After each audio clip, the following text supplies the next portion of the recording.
Australia, of course, especially in Melbourne, we have one very specific situation which is called a hook turn. It's when you turn to the right and cross a tram railway, then you have to do that from the very left lane. So you have to drive into the intersection, wait for the red light, and then when the intersection is clear, turn right across all the other lanes. So that's very specific, and we only have that and see that in Melbourne worldwide. In Australia, we have very clear signage. We have typically good markings, especially in intersections. We have lanes. In China, especially in Shanghai, we saw big intersections with no lanes whatsoever. You just have to follow other traffic or just guess where to go.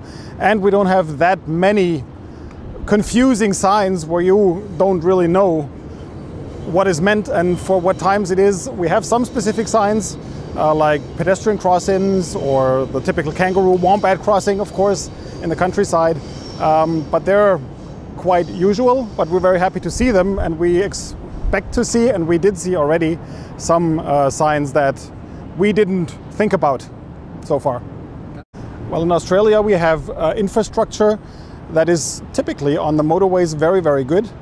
We have a very modern infrastructure in Sydney and Melbourne with variable speed signs that cause us some trouble, because when they blink, which they typically do when they don't show the normal speed, they don't just blink, which would be okay, but they vary the width of the red circle.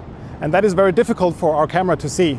So we have to teach that camera, and we've seen that in the past testing that we've done here, and we see it in this car as well. So that's one small topic, but it's very important, because this car will eventually adapt the speed to what is necessary, and if we can't read it correctly, of course, it might be dangerous or even expensive. We have very different road situations. We have long travels on long highways. For example, the M1 from Sydney to Melbourne is a 8-9 hour drive, most of it straight away on the highway. And of course, then you have very dense traffic in the cities, in Melbourne, in Sydney, that we encounter with a lot of pedestrians, mixed traffic that we saw in China as well, but we see that here as well. And of course, a very obvious thing, this is our first country in the Intelligent World Drive that we are driving on the other side of the road. But with a left-hand driven car, as a test car from Germany, on the left side of the road, that's a challenge for us as well. In Australia, of course, we have some very specific signs. The most prominent ones, it's a little prejudice, but the most prominent ones are the animal signs. You don't have any kangaroos or wombats anywhere else. If we were in New Zealand, we would probably see kiwi crossing. Here we see kangaroo crossing, we see a wombat crossing. And the pedestrian crossing signs as well, coming from animals to other animals, human beings. We see pedestrian crossings oftentimes in combination with all different kinds of speed bumps. So that's also a challenge on road signage, but also on signage on the road itself. Not the signs, but the road markings itself. Of course, our car reacts to many of these things that were predictable already very well, especially speed signs.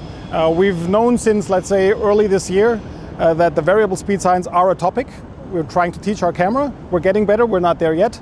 The problem is always making sure you get the use case, you get the thing you need, but you avoid the ones you don't need. For example, if a truck had something flashing on its back, sometimes that happens, or just had a speed sticker, we don't want to react to that. We react to the true road signs.